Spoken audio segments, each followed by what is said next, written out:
All right, and welcome to Everyone's a Critic. I'm your host, Johnny Gill, with my co-host, Sean Ellis. Sean, say what's up to the people. What's up, everybody? All right, episode 270, back from our hiatus. Yeah. Playoff edition. Good hiatus, though. Yeah, good one. We got our championship matchup. So we're gonna recap everything that has transpired thus far in the playoffs. We'll start with the quarterfinal games. Mo and Friends went down to the Bullets 91-74. Very hard, valiant effort from Mo and Friends to end their season. Who's Your Daddy? Absolutely waxed. Top Dogs 85-54. They finished the season with 8 losses in a row. My goodness. Chances takes down Crunch 101-79. Tough season. Tough ending for them as well. And Light Work in a championship rematch in the first round. Probably the best game of the night. 74-69 over Hip Hop and Roll. Yeah, I think all those games, just even starting with the my friends and Mo and Friends, they actually had, it was 65-63 going into the fourth quarter. Came all the way back. Had opportunity to have maybe the greatest upset in Ultimate Hoops history, especially in the first round. 2-7. And they just ran out of gas, made some bad decisions, turnovers, and just kind of disjointed in the fourth quarter. And it's kind of been who they've been all season, unfortunately. And so they go down, but a valiant effort through three quarters. Then squash game. Who's Your Daddy? Top Dogs. I've been calling for Top Dogs to show up. I've been saying, will the real Top Dogs please stand up? And I think they did.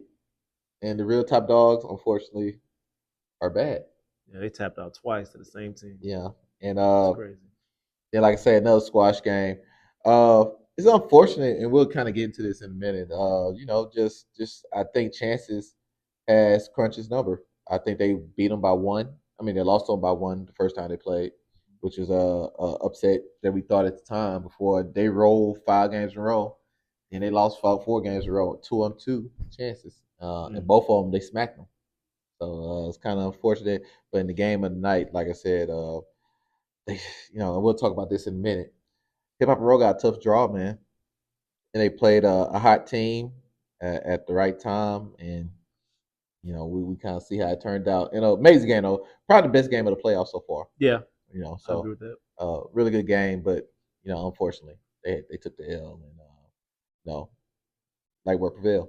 All right. And then our semifinals, we had Light Work over the Bullets 91-77, and then Who's Your Daddy in a late flurry from Chances 104-97 for the semifinals. So our matchup for the finals will be Light Work versus Who's Your Daddy. We'll get to our Who You Wit segment a little bit later. Now, for our 3 in the key, we're actually not going to highlight the winning teams, the teams that had the most success. We're going to talk about some disappointments in this season, and some teams that we did not see, ending the way that it ended. And I'm going to start with Crunch Allstars. Crunch Allstars, I was a big fan of them after week 1. Yeah. I didn't know who they were.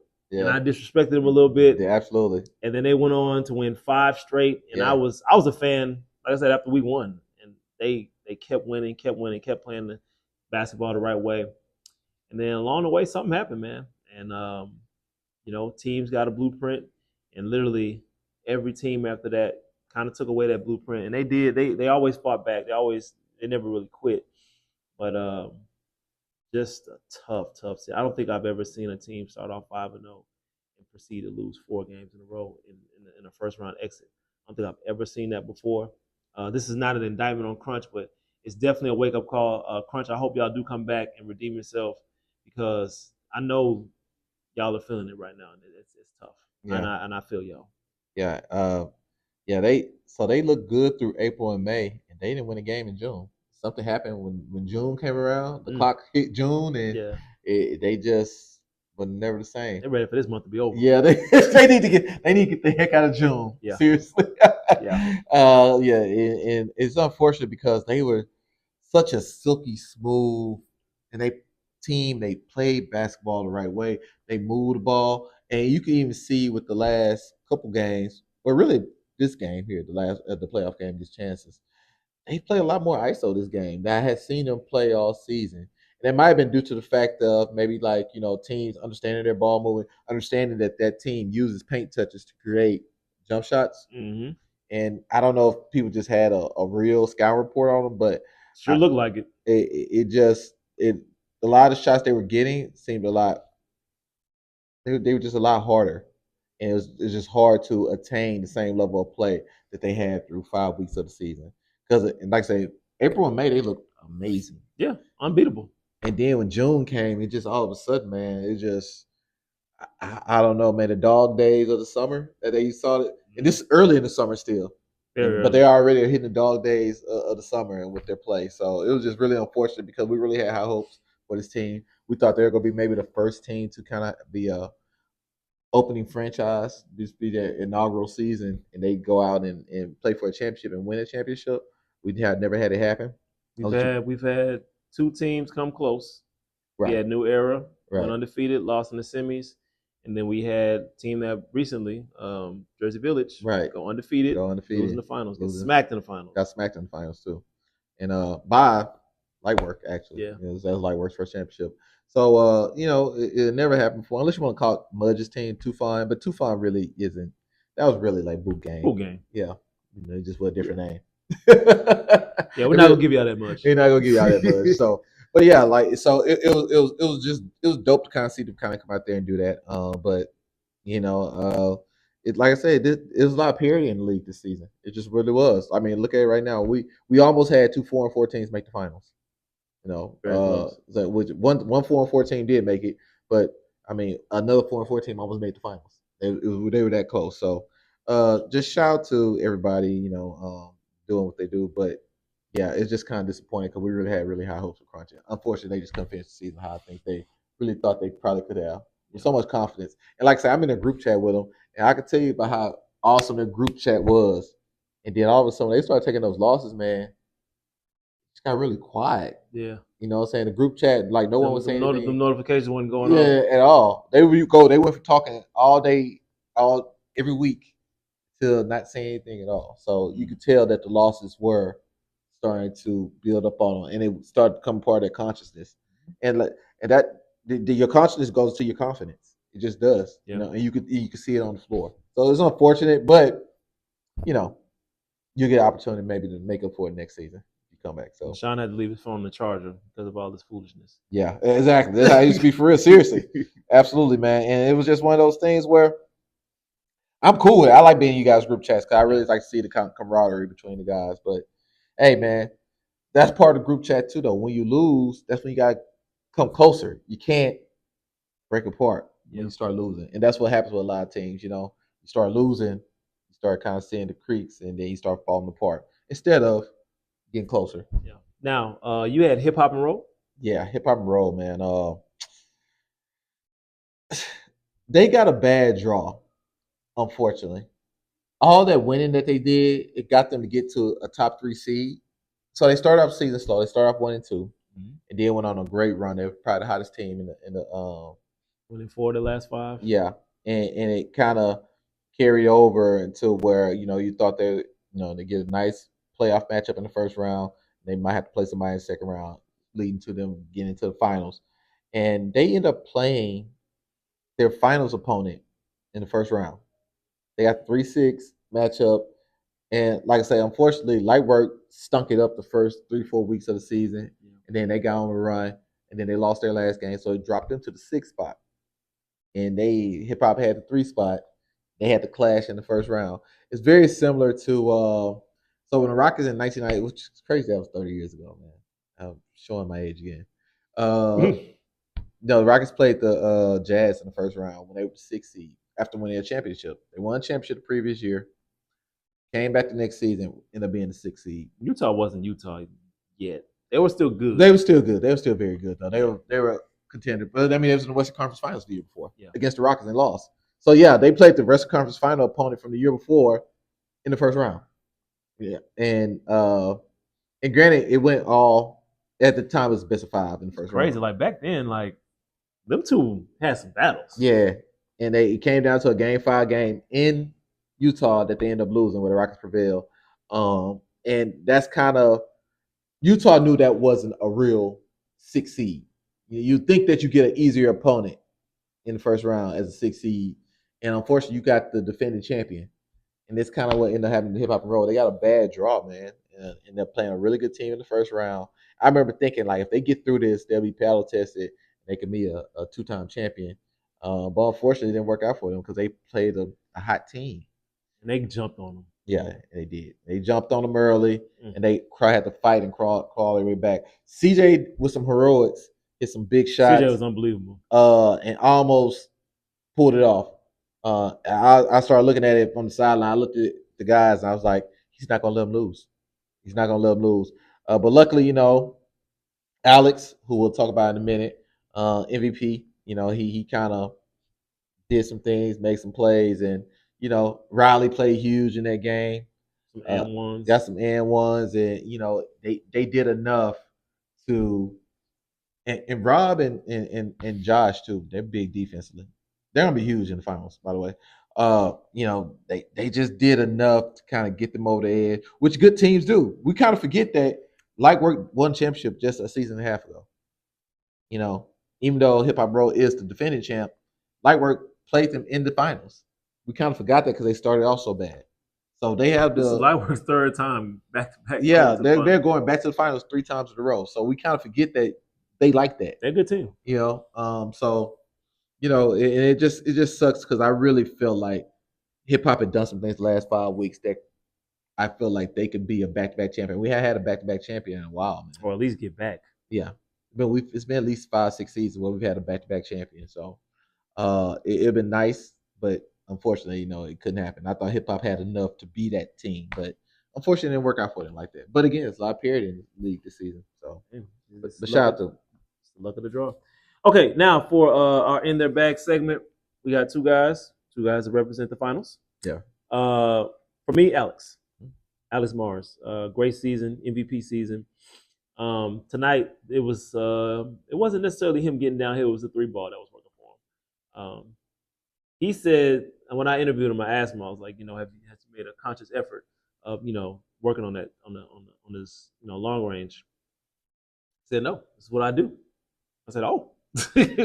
Okay, so my bad, Alex. I wasn't familiar with your work. Yeah. I didn't know that he had that in his game where he can be a consistent knockdown 3-point shooter. He definitely was tonight. So shout out to Alex helping his team get back to the finals, and you're looking at your spring 2025 league MVP. Yes, he also got a league MVP out of it. So shout out to him. Congratulations. Yeah. Moving on, I had one guy, but I'm gonna actually talk about 2 guys. Okay. I just thought about it. They kind of go hand in hand at this point. First, I'm gonna say Brad George. He is what he is, man. He's not the sole purpose why they won the playoff game today, but he's so effective. He's so steady that they get a good possession every single time. Chances made a run today where I think if he wasn't there, they lose that game. But because he gets the ball, they put the ball. If you notice this all season, whenever the game come close and they call it nut cutting time, he has the ball in his hands and they get a possession and it's a good shot. Whether you make it or not is whether you make it or not. But either he's scoring the ball, they're getting a good shot every single time, or he's creating for somebody else. And when he creates for other people, they're shooting wide open shots. They're not even shooting shots where somebody's even closing out. That's how good he's been. He get it to the guy that you're not even expecting to get the ball, too. And be wide open or in a good position to score. And so his ability to create opportunities for his team where, like, it's not a turnover. Like some teams that we watch where you like, they end up turning the ball over in crucial times. It never happens to Hoosier Daddy because the ball's in his hands. And that is huge. So in their bag, he's at this point he's in their bag supreme at this point because we've named him a few times this season. But also, Oh, do we need to start saying playoff Jared, playoff Kozar? Man, Dude probably in these 2 playoff games hit about 15 threes, man. he's probably shooting like over 60%. It's been unbelievable. His shooting in these playoffs has been unbelievable, and it's backbreaking because you take everything you could possibly take away from the team. They're already hard to guard. Forget about him. And then you kind of forget about him, and then he ends up shooting. And it's just not even him. It's usually swing, and then he's getting a shot off. There's a couple of them today where he transition, and he's stepping into threes and pulling up shooting. That's how confident he is. He's walking away. Yeah. He's walking away before it goes Steph Curry. Yeah. Like he's so confident in his shooting right now. So in their bag. And like I say, and he knows his role. He never does anything. Even when you run him off the 3-point line, you don't see him put the ball on the floor and try to get all the way to the hole and finish over somebody. No, he'll take 1 or 2 dribbles and he'll kick it to the next guy, or he'll play the hub position and do a dribble handoff. Like he's just really in his zone right now. He really knows what he's supposed to be doing out there. He knows his importance to the team, and more than anything else, he's shooting the skin off the basketball right now. He is. Like he just is right now. If he continues to shoot like that, they're gonna be tough to beat. Just plain and simple. All right, now we have a new segment that we'll be introducing every time before the championship. Yeah. And that segment is called "And the Winner Is," and we're going to recap our award winners and our All Cypress teams. There you go. Right. So we're going to focus on just the first, second, and third team All Cypress. We're going to release the defensive Cypress teams on the IG page. I'll go check it out. So first thing, we're going to start with the most improved. Most improved was none other than Chase Cobb. Yep. He had a plus 11 improvement on his points. Yep. I think he had plus 4 on the rebounding, and then plus 13% on his field goal percentage. So all that stuff went up. Wasn't even close. I think his competition was Rose. Yeah. Rose, his improved too, but I mean Chase was unbelievable. He was in the MVP conversation for crying out loud. I mean, dude, I don't think he made an All Cypress team last season. Yeah. And then all of a sudden we'll get to that later. He's made a team and MVP candidate. And the MVP candidate. And he got most improved. And he definitely was most improved, man. Hell of a season for Chase. What a turnaround. And it really came down to he played basketball and didn't worry about all the outside noise. Just went out there and hooped. So yeah, shout out to Chase. Now for the defensive MVP, this wasn't close. Although Ellis did have a great season defensively, locking in. Josh averaged. Yeah, well, I know he had like 5 blocks tonight. What do you have? What do you have for the season? 4? He averaged 4.5. 4.5 for the season. Yeah, that's unheard of. We haven't had. I don't think we have anybody averaging blocks like that. Yeah, 4.5. Like he's Matumbo / Olajuwon out there. Yeah, I mean we've had some guys like I know Jeff had some pretty good seasons. AD, yeah. But Josh was doing it every night. Yeah, on a consistent basis. Defensive MVP, rebounding. Yeah, rim protecting, altering shots. Because like we said, we don't just go off of blocks and steals. We look at everything: rebounding, altering shots, and being able to slide your feet. He had some chase downs too. Yeah. So shout out to Josh, defensive MVP. And then last but not least, Alex winning league MVP, 23-8. I think he led all of the candidates as far as scoring goes. Yeah. I believe Eric was like somewhere between 18. Chase was 19, yeah. and George was 21, 22. Yeah. Something like that. And Alex was averaging 23 on 50% shooting. And he was shooting threes too. Yeah. So shout out to Alex, great season, MVP season. And fittingly, he's back in the finals. Absolutely. And like I say, all the candidates are very deserving. Like I say, Eric had an awesome season. Chase had an awesome season as well. But I think it's a player's vote, and I think he's the guy that you guys respect the most, and you respect what he's been doing in this league. And I say that even saying that Alex ain't been in this league very long. This is only his 3rd season in the league, and to have that level of respect from his peers is just amazing. It shows you the type of work he's been putting in. Who won it the first season? His first season? Yeah. I want to say Ellis was in that one. Yeah, Ellis was in that one. It wasn't. Who won it that season? I had to go back and look at Was it. it Ellis? I can't remember. Okay, it wasn't Ellis. It was somebody else. Somebody from hip hop. It might have been. It might have been AD. Oh, it was AD. It was. It was AD. Yeah, that was the season they went. Yeah. Okay. All right. Now for our All Cypress teams, we'll start with the third team first, so we can kind of build up to the first team. All right. So third team, we had Lightfoot, Bryson, DeAndre, Bach, and Cam Barnes. Sean, you like it? I do, man. Let's look, and we'll get to the snubs here in a second. It was close between a couple of those guys. And this is a committee vote. This isn't done by the fans. This is actually a committee vote. Yeah.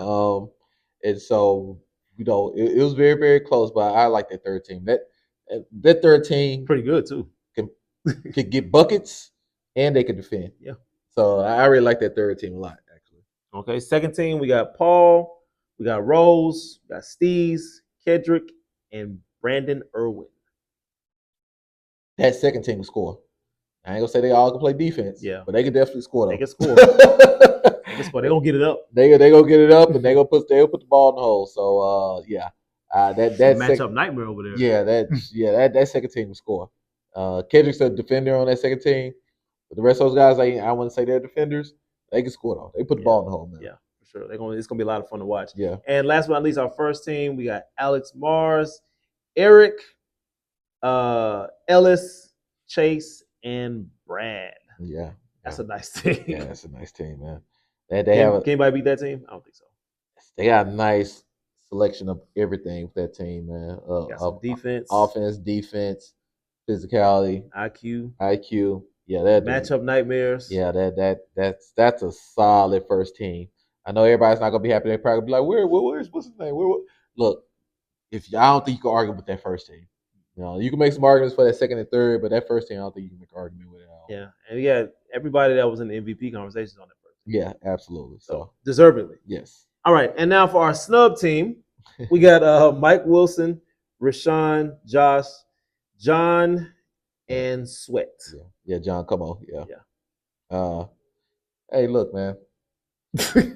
Everybody can't make it, man. Everybody can't make it. I will say this. Mike shot the ball pretty efficient. Had some nice little highlight plays this season. But Mike does what Mike usually does. Unfortunately, he just had some guys, that got picked ahead of him that just had slightly better seasons. But Mike had a great season. I'll tell you what, Mike, if you did all that on a winning team, what you did this season, you probably would have made a team. Yeah. It had a lot to do with the losing. Yeah. And like I said, you guys went 1-8. So it is what it is. Speaking of going 1-8, Rashawn had amazing numbers. He had, Rashawn averaged 23, 12, and 6. And it's a committee vote. Some people on the committee gave him a few points and votes. Others didn't. And mainly because of not the numbers, the losing. And like I said, again, you go 1-8 and you're on an 8-game losing streak. It's just kind of hard for it to sell. You should be on. It's just like Bradley Beal. Remember Bradley Beal averaged like 30 a game one season? But they didn't make a team. They were like the second or third worst team, and he didn't make an all NBA team. I think one season he led the NBA in scoring. Yeah. They did hard like that one year. I think. Remember he made. I want to say he averaged 29 a game one season. They didn't put him on the All NBA. Not even a third team. Which is crazy. Which is and they made the playoffs. And they still didn't put. It just they had a vendetta against him. And not saying we don't have a vendetta against you, Rashawn, but because of the losing, you didn't make a team. You got to think about it too. Rashawn, he played with what's the team they won? With Mudge team, Tufan. He played, and he was unbelievable. Yeah. Probably was Finals MVP. Yeah. And you go from that to since then. Yeah. Well, we got one win in 2 seasons. Yeah. It's tough. You gotta get you a squad together, man. Yeah. So I mean, hey, there you have it. Yeah. John nearly made it because of the early success. I put it like this: if Crunch would end the season better, he probably would have been on a team. But I think the recent losing kind of ended up dropping him off a team. And Sweat. It's been a while, man. You haven't made a All Cypress team, but I think he made one last season. He made one last. He made 13 last season. Yeah. So pretty decent numbers. You've had better numbers, but again, just had better guys. I can say more qualified guys, but better guys with better stats this season. So unfortunately, he didn't make it, man. But our snub team, just looking at them, they're pretty good too, man. And Josh didn't make it too, but Josh didn't make it, and he's defensive player of the year. Yeah. So, it happens. It happens. But you could take which one you want. You want the defensive player of the year? Or you want to be on all Cypress team? Which one you want, Josh? I'll go ahead and take the award, the defensive player of the year. So, it is what it is. Okay. Now, for our Who You Wit segment, gonna make this quick and painless. We got our final matchup. We got Lightwork versus Who's Your Daddy. A team that's matched up twice, week 1 and week 8. Who's Your Daddy has won both times, double digits, both games. Second one was a little bit more convincing than the first one. Matter of fact, I think they doubled it. They won 81-71 the first time. The second one, they won 106-86. They beat them by 20 the second time. Yeah. So at the rate they're going to win this by 30. By 30. Yeah. At the rate they're going. Hopefully that's not the case. I believe that that Lightwork is a better team than they were at the end of week 8. I believe they're going to have all their guys. I believe they're going to come ready to play. That being said, I got Who's Your Daddy. I got Who's Your Daddy winning this game. I think it'll be a classic, but I think it's going to come down to a mishap here or there. And I got Who's Your Daddy winning 94-92. I think it's going to come down to the MVP battle. Alex squeaked out Brad for the MVP. Actually, he didn't. Well, It wasn't close. I know. No, I'm being nice. And I think that's going to be the difference.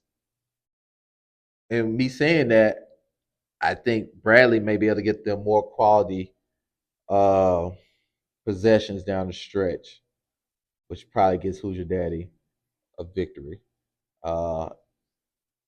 They can score, man. So I'm not going to put them at 100, though. I'm going to probably keep them in the 80s. I'm going to say 83-80. Who's Your Daddy? And a nice game, a close game. We always need a good finals game, so hopefully we'll get Last time we had one of those. Yeah, hopefully we'll get that this time. It's been a while. Well, no, the last one was Hip Hop and Roll. It came down to the wire. They actually had to come back and win. What did they win by, though? I won by like 2. It was like 2 or 3. Remember? Last season? Yeah, it came down to the wire. It was close. Remember they missed the free throws? They could have tied it. Oh, okay. They win by 3 or something? Yeah, they won by 3, I think. Okay. Yeah, you might be right. Okay. Now for our trending topic. There's a lot we can talk about. Absolutely. A lot has happened. The Oklahoma City Thunder are your NBA champs. Congratulations to them. NBA draft just happened. Absolutely. Which was a snooze fest. I don't really care for the NBA draft. I really don't. Really, after the first 10 picks, I really don't care anymore. But we're going to talk about some offseason moves that have gone on, particularly one. Kevin Durant is coming to the Houston Rockets. There you go. Really excited about that. I think it's a good look. I think, and I know we split on our opinion on this about what they gave up. Yeah. And I couldn't be more happy. Get Jalen Green the heck up out of here. I'm sorry, and I know you don't want to give up on a young guy or an older guy, but in my opinion, Bomani Jones said the same thing. I knew I wasn't the only one who thought like this. I just think Jalen Green doesn't play winning basketball. Mm-hmm. He just doesn't. If you look at it, you're like, oh man, he did this, he did that. What has he changed since he's been on the team? Nothing. He's still a gunner. He shoots ill-advised shots.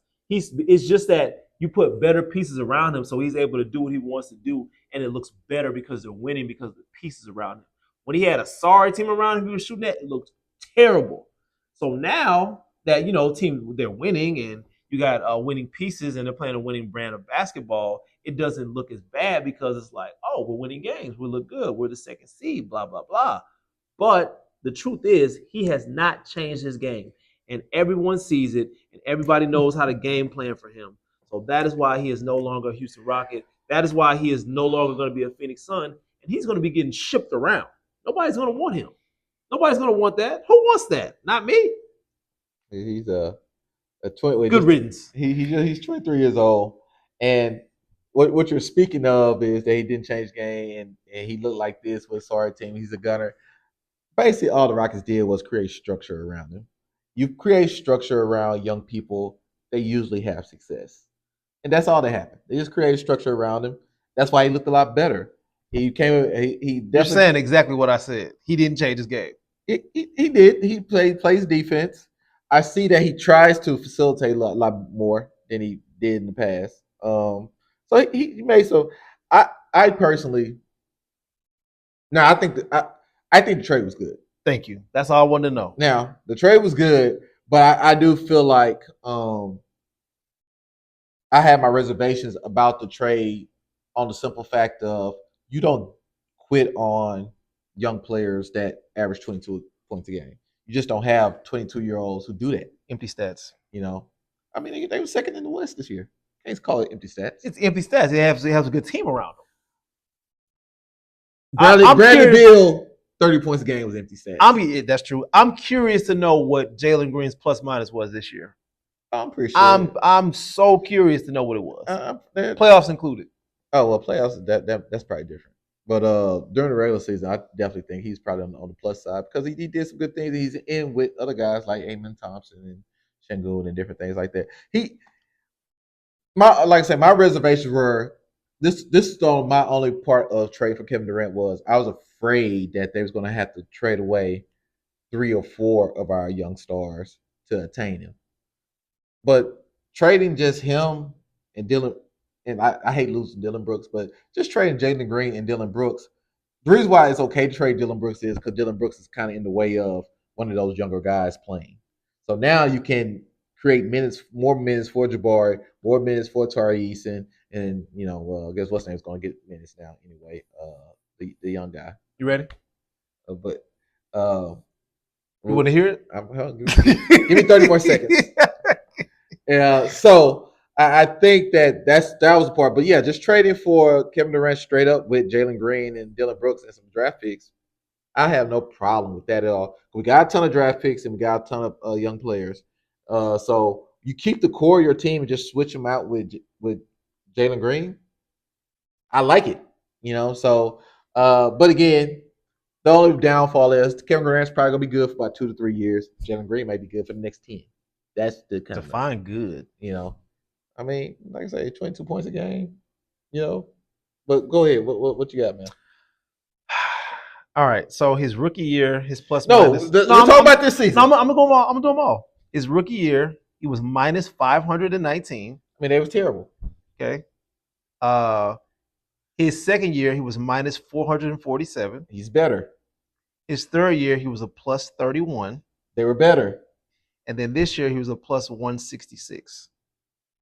So what are we talking about? Plus 166, just for the record, you guys. In a span of 82 games. Which shows that he got better every single year. What team got better too? Which is a span of 82 games. He's only a plus 2. It don't work like that, man. Yeah, it does. No, it doesn't. That's what he was, plus 2. It doesn't He's work plus like 2 that, this year, y'all. No, it doesn't work like that. Trash. Because it doesn't. What this reason why it don't work like. Don't listen to Kevin. It doesn't work like that because at the end of the day, it's a long season. You have games where you blow out teams by 30. You also have games where you don't show up and you get blown out by 20. It says it right here. It says plus 2 right here on average. That's what it says. I didn't just make that up. Yeah, so and his rookie year was minus 7, minus 5, positive 0.38, and plus 2. Okay, so go get who's the MVP. Look at Shai Gilgeous. Shai Gilgeous? Yeah. All right. See what his play. What I'm saying is, point is, yes, that's what it says. That's what it is. But it don't necessarily work like that. Plus minus can vary. There's a lot of things that can make that vary significantly. But just I'm pretty sure it's not that much of a difference. Why they just? Oh my God! This autocorrect just changed it to something completely stupid. They try to piss me off. With all that being said, shout out to Jalen Green. I think this trade works out for both teams. Phoenix could do a lot of different things. They already have Devin Booker. If they want to, they could trade Jalen Green and Ray and possibly get more picks. They will trade him away. He's sorry. More picks for the Rockets. This puts them in a situation where there's more pressure, But you put a great player with other young players who are ascending. I mean, you open up your championship window. If you think about if you're the second in the West, and the West got a little bit better. Teams in your division are going to be better. So we'll see what happens. What you got, man? Plus 916. Sorry, 918. 918. They blew out a lot of teams. They did. They blew out a lot of teams this year. And he didn't play. And he didn't play all 82. He played 76 games. Yeah, they blew out a lot of teams this year, though. So it's plus. So that probably was it's pretty good. That was probably a bad comparison. Pretty good. I mean, he's the MVP though. Is that what you wanted to do? That what you wanted to know? He's MVP. He's MVP. He's supposed to be like that. Was there a point you were trying to make there? Well, the point, I was thinking that it might not be that much of a difference. But when I think about Oklahoma blew out a lot of teams this year. I just thought about that. They blew out a lot of teams this year. But gotcha. Anyways. Okay. Episode 270. By the way, just for you guys wondering, we climb up these episodes. We always do bench press comparisons. 275 is my goal for this year. I'm giving up on the 300 for right now. I'm trying to get to 275. We're at episode 270. Am I getting there? I feel like I have a chance. By the end of the year? By the end of the year. You have a chance by the end of the year. Yeah. Not by the summer. Oh, no. But by the end of the year, you have a chance. Especially since we're finna go on break. I'm probably not going to do nothing. That's right. I'm probably going to come back weaker and have to build it back up. Right. All right, episode 270 in the books. We got our championship game coming up. I'm going with Who's Your Daddy. Sean's going with Who's Your Daddy. We'll see who is going to represent the spring 2025 champions. Live from Cypress, I'm Johnny Gill. Sean Ellis. We're out of here.